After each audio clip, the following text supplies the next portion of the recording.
우리 오늘 썸네일 제목에서도 보셨듯이 오늘 학원 이야기를 또 해보려고 합니다. 자, 제목에서 우리 아이가 학원을 다닐 때 가장 중요한 것은 땡땡이다 라고 했는데 이 땡땡이 무엇일까요?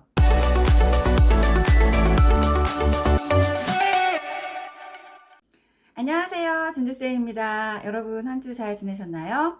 우리 오늘 썸네일 제목에서도 보셨듯이 오늘 학원 이야기를 또 해보려고 합니다. 자, 제목에서 우리 아이가 학원을 다닐 때 가장 중요한 것은 땡땡이다 라고 했는데 이 땡땡이 무엇일까요? 네, 이 땡땡은 바로 질문입니다. 우리 아이들이 요즘에는 사실 온라인 학습으로도 얼마든지 좋은 컨텐츠들이 굉장히 많기 때문에 사실은 학원을 이제 오프라인 학원을 다니지 않아도 집에서 학군지에 뭐 되게 유명하신 선생님들이나 좋은 그런 수업 커리큘럼의 수업들을 얼마든지 들을 수가 있어요. 그런데 우리가 이제 오프라인 학원을 다닐 때 가장 큰 장점으로 뽑을 수 있는 게 바로 대면 수업을 하기 때문에 내가 모르는 것을 바로바로 질문을 할 수 있다. 이게 사실은 온라인 수업과 비교했을 때 가장 큰 장점이라고 할 수 있는데요. 우리 친구들이 이 사실을 좀 알고 있어야 선생님과 만나서 내가 이해가 안 되거나 잘 모르는 것들을 질문할 수 있는 이런 소중한 기회들을 아깝게 보내지 않을 수 있기 때문에 제가 오늘은 학원 수업을 올바르게 활용하는 법, 알차게 활용하는 법에 대해서 이야기를 좀 해보려고 합니다.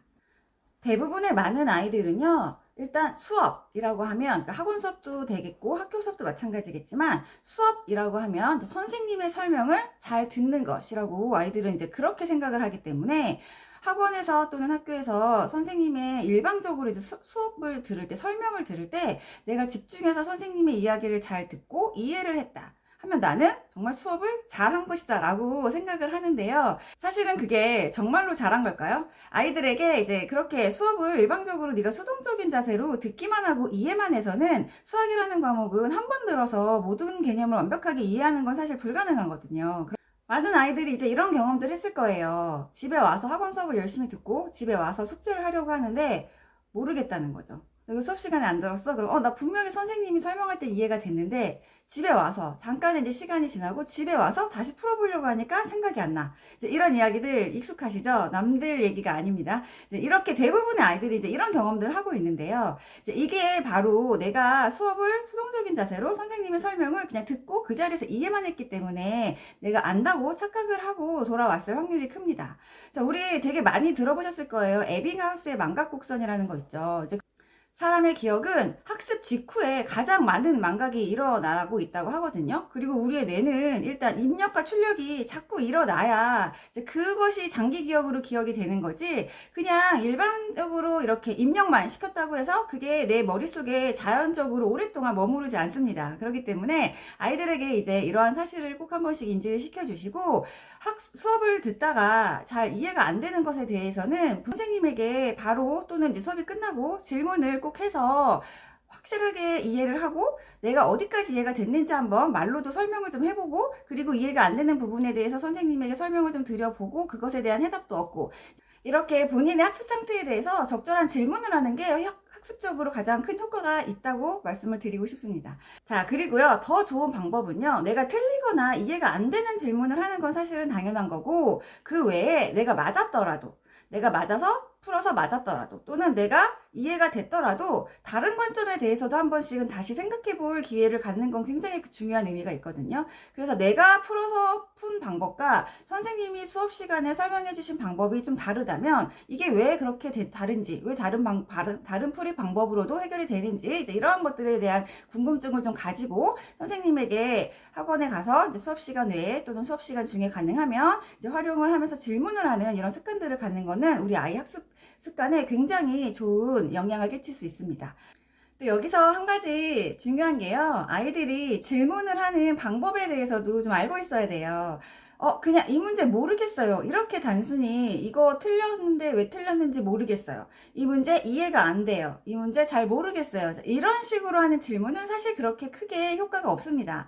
자, 내가 모르더라도 어디까지는 이해가 됐고 어디에서부터 잘 모르겠고 이렇게 본인이 알고 모르고의 메타인지가 된 상태에서 그것을 입 밖으로 설명을 할 줄 알아야 이게 올바르게 효과적인 질문이 되는 거지, 그냥 선생님한테 선생님 저 이거 모르겠어요, 이거 어려워요, 이해가 안 돼요, 이제 이런 단순한 이런 질문은 사실 지금 우리가 이야기하는 것과는 좀 거리가 먼 질문이고요. 아이들에게 한 번씩 꼭 질문하는 방법에 대해서도 인지를 시켜주시면 큰 도움이 될 거라고 생각이 됩니다. 자, 그리고 문제를 틀렸더라도 이거 너 왜 틀렸어? 그러면 잘 모르겠어요가 아니라 제가 어떤 방법으로 접근을 했는데 어떻게 해서 틀렸고, 또는 뭐 계산 실수가 있었다든지 본인의 틀린 이유에 대해서도 본인 스스로 한번 반성적 사고를 하고 그것을 선생님에게 설명을 할 줄 알아야 되거든요. 이게 이제 학원에서 이루어지는 게 쉽지 않다면 집에서 혼자 공부할 때도 평소에 이제 이런 습관을 갖게 해줄 수 있게 한 번씩 질문을 좀 집에서도 던져봐 주시는 게 굉장히 큰 도움이 되실 거라고 생각이 듭니다.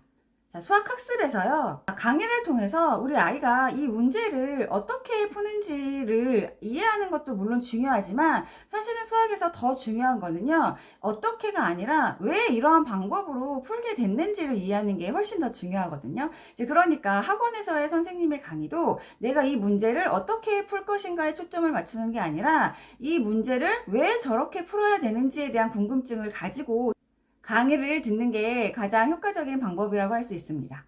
자, 이 영상을 보셨으면 오늘부터 우리 아이에게 학원에서 선생님에게 적극적으로 너의 궁금증에 대해서 질문을 하고, 또는 수업 시간에 선생님의 질문에 대해서 적극적으로 대답을 하고, 또 강의를 일방적으로 내가 듣는 게 아니라 왜 저런 풀이 방법으로 해결을 해야 되는지에 대한 궁금증을 항상 가지면서 그렇게 왜 이런 문제는 이렇게 해결을 해야 되는지, 문제풀이 방법보다는 그 문제를 왜 그렇게 풀어야 되는지 우리 왜에 초점을 갖고 학습에 임하도록 아이들에게 한 번씩 꼭 인지를 시켜주시기 바랍니다. 자, 오늘 도움 되셨나요? 저는 다음 주에 더 좋은 주제로 찾아오겠습니다. 감사합니다.